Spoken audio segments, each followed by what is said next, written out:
You open your banking app again. Same number, maybe a little higher, mostly the same. You tell yourself you'll start investing soon, when you earn more, when things calm down, when you understand it better. So you scroll. You watch another video about stocks, another clip about real estate, another millionaire talking about assets. It sounds important, it sounds powerful, but it doesn't feel like it's for you, because you've only got $50 left at the end of the month, and $50 feels small. So you wait, and waiting feels safe, until you realize you've been waiting for 3 years. You work, you earn, you spend. You repeat. Salary comes in, bills go out, and what's left just disappears. Not because you're reckless, but because life is loud. Rent, groceries, friends, a little comfort after a long week. You're not lazy, you're tired. Tired of feeling behind. Tired of hearing words like ETF and compound interest and pretending you'll figure it out later.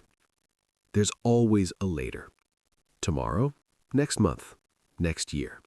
And that's the invisible villain. Not poverty, not intelligence, not lack of opportunity. Comfort, routine, delay. The quiet belief that small money doesn't matter. So you keep trading hours for income, but never building assets. And assets are different. A stock is a piece of ownership.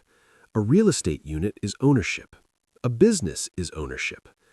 Ownership pays you even when you're not there. A liability takes from you every month. An asset feeds you every month. Cash flow is the difference between surviving and breathing. But here's the truth. Investing was never about money first. It was about identity. The moment you decide you are the kind of person who owns, not just consumes. You don't need thousands. You need consistency. $50 a month into a broad ETF. $50 into ownership of businesses you already buy from. $50 placed on the side of the world that grows. It feels small until it compounds. Compounding is quiet. It doesn't clap for you. It doesn't go viral.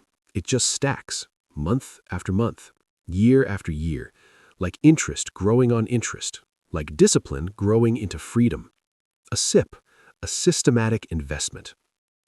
Automatic, unemotional, no drama, just identity in motion. Real estate works the same way. You may not buy a building today, but you can own a piece of one through funds, through platforms, through patience. Businesses work the same way. Maybe you don't launch a startup tomorrow, but you can invest in businesses or slowly build one on the side. The point isn't the vehicle, stocks, real estate, businesses. The point is this. Are you building assets or collecting liabilities? Are you designing cash flow or just waiting for the next paycheck? Discipline isn't restriction, it's self-respect. It's saying, I deserve ownership. It's choosing long-term power over short-term comfort. It's placing $50 into your future self instead of another temporary escape. Because freedom isn't loud. It's built in silence, in automated transfers, in decisions nobody sees. In months when you feel like quitting, but don't. One day, the numbers will look different, not because you got lucky, but because you stopped delaying and started identifying as an investor. So now the real question isn't whether investing works, it's whether you're ready to stop being a consumer and start becoming an owner. Next month, when that $50 appears, who will you be?